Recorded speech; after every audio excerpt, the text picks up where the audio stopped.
اس دوغلی دنیا میں جس میں کسی ملک کے عوام مظلوم فلسطینیوں کے ساتھ کھڑے ہیں اور سربراہ اسرائیلی بہیمیت کے ساتھ، ایک الگ سا جزیرہ ایسا بھی ہے جہاں خاص و عام، شہری اور سربراہ، برسر اقتدار گروہ اور حزب خلاف سب یکجان ہو کر فلسطین کے حق میں بول رہے ہیں۔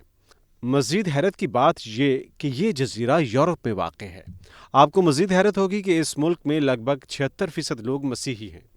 ہمارے ذہن میں جو یہ بات ہے کہ پورا یورپ حکومتی سطح پر اسرائیل کی مدد کے لیے کھڑا ہے، ہمارے دماغوں میں یہ جو بات راسخ ہے کہ تمام مسیحی حکومتیں اور عوام غیر مشروط طور پر صہیونیوں کے ساتھ ہیں۔ جمہوریہ آئرلینڈ ان غلط فہمیوں کی تردید کرتا ہے۔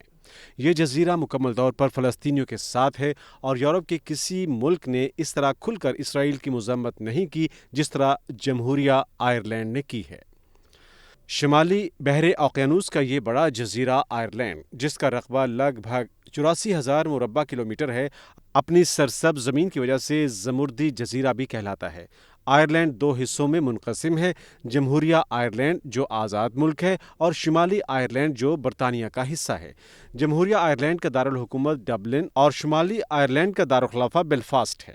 جمہوریہ آئرلینڈ جو صرف آئرلینڈ بھی کہلاتا ہے، جزیرے کے 6 میں سے 5 حصوں کا مالک ہے اور 50 لاکھ کی آبادی کے ساتھ بڑا ملک ہے۔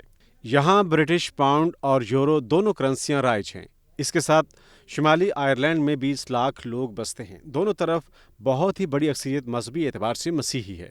یہ تو آپ کو بھی معلوم ہوگا کہ اگرچہ آئرلینڈ انگریزوں کے زیر اثر اور زیر تسلط رہا اور آج بھی یہاں انگریزی مرکزی زبان ہے، لیکن برطانیہ اس پر مکمل قابو پانے میں ہمیشہ ناکام رہا۔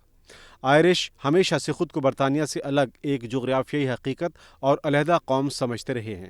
آپ نے بھی سنا ہوگا کہ برطانوی حصے میں آج بھی شورشیں بپا رہتی ہیں اور زیر زمین تحریکیں علیحدگی پر کام کرتی رہتی ہیں۔ ایک زمانے میں تو بیلفاسٹ میں دھماکوں کی روز خبریں چھپا کرتی تھیں۔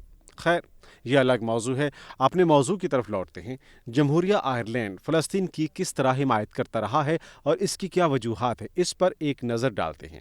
آئرش سیاستدان اور سابقہ وزیر لیو وارڈکار نے اسرائیلی بمباری کو انتقامی کارروائی قرار دیا۔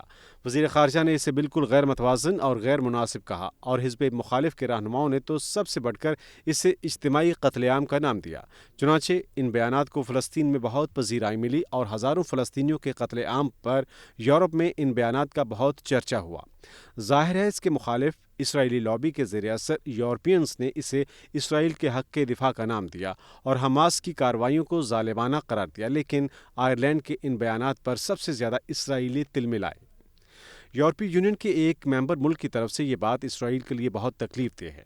اسی طرح فلسطینیوں کے حق میں مسلسل مظاہرے اور مارچ پورے آئرلینڈ میں جاری ہیں۔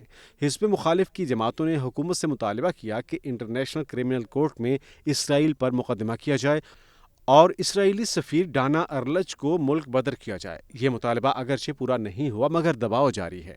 600 اکیڈمیز نے دستخطوں کے ساتھ مختلف یونیورسٹیوں کو مراسلہ بھیجا کہ اسرائیل سے تعلیمی روابط منقطع کیے جائیں۔ تعلیمی سطح پر تحریک شاید آئرلینڈ کے علاوہ کسی ملک سے نہیں چلائی گئی۔ ظاہر ہے فلسطینیوں پر اس کا بہت مثبت اثر ہوا۔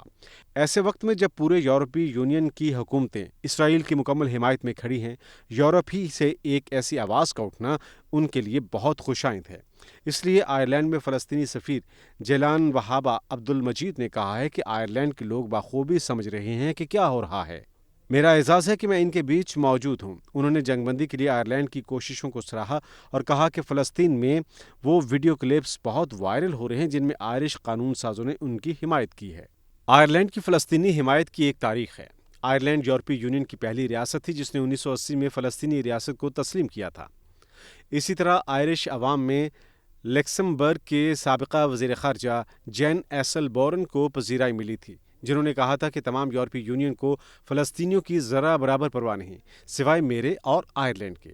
آئرلینڈ کے وزیر خارجہ مارٹن نے حالیہ دورہ اسرائیل میں اگرچہ حماس کے حملے کو سفاکانہ کہا، لیکن اس کے ساتھ یہ بھی کہ اسرائیل کی غلطی ہے کہ وہ اس مسئلے کا حل جنگ سمجھتا ہے۔ ایک سابقہ آئرش سفارتکار نیال ہولاہان نے، جو رملہ میں بہت مدت تعینات رہے ہیں، کہا ہے کہ ہمیں صدیوں سے جبر کا سامنا رہا ہے۔ اس لیے یہ ہماری نفسیات میں ہے کہ ہم مجبور کے ساتھ کھڑے ہوتے ہیں۔ یہ بھی یاد رہے کہ اسرائیل دراصل برطانیہ کا بویا ہوا بیج ہے، اس لیے آئرلینڈ کی برطانیہ مخالفت اور نو آبادیاتی زمانے میں اس کا خود نو آبادی ہونا اس کی فلسطین کی حمایت کا ایک سبب ہے۔ ایک اور بڑا سبب آئرلینڈ میں یہودی اثر و رسوخ نہ ہونا ہے۔ آئرلینڈ میں بمشکل 2500 یہودی آباد ہیں، جو پوری آبادی کا 0.05% بنتے ہیں، جبکہ یورپ اور خود برطانیہ اور فرانس میں ان کی کافی آبادی موجود ہے۔ یہ بھی ایک سبب ہے کہ آئرلینڈ کسی دباؤ کے بغیر اپنے اصولوں کے ساتھ کھڑا ہو سکتا ہے۔ آئرلینڈ میں یہودیوں کے ترجمان موریس کوہن نے اس پر تبصرہ کرتے ہوئے کہا ہے کہ آئرلینڈ کے لوگ سمجھتے ہیں کہ جیسے انہوں نے قابضین کے خلاف مسلسل جد و جہد کی ہے، اسی طرح فلسطینی بھی قابضین کو ہٹانے کے لیے جد و جہد کر رہے ہیں۔ ایک اور آئرش کونسلر سائرین پیری نے ایک تحریک چلائی تھی کہ ڈبلن سٹی ہال پر فلسطینیوں کی حمایت میں جھنڈا لہرایا جائے۔ یہ تحریک کامیاب نہ ہوئی، لیکن پیری کا خیال ہے کہ یہ دباؤ آئرش حکومت کو مجبور کرے گا کہ وہ امریکہ اور بیلجیم کی حکومتوں کو مضبوط پیغامات بھیجے اور جنگ بندی کے لیے ان حکومتوں کو جھکنا پڑے گا۔ ایک لمحہ یہاں ٹھہر کر آئرلینڈ کے عوام اور حکومت سے اپنا موازنہ کریں۔ یہ مسیحی اکثریتی ملک ہے جس کی کوئی مذہبی ہمدردی مسلمانوں سے نہیں ہے۔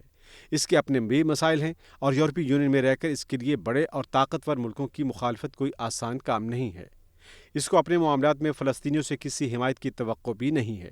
فلسطینی جو اس وقت زمین کی کمزور ترین قوم ہیں، کسی کی کیا مدد کر سکتے ہیں؟ انہیں تو اس وقت خود مدد کی سخت ضرورت ہے، لیکن آئرلینڈ ان سب سے بالاتر ہو کر فلسطین کی حمایت کر رہا ہے۔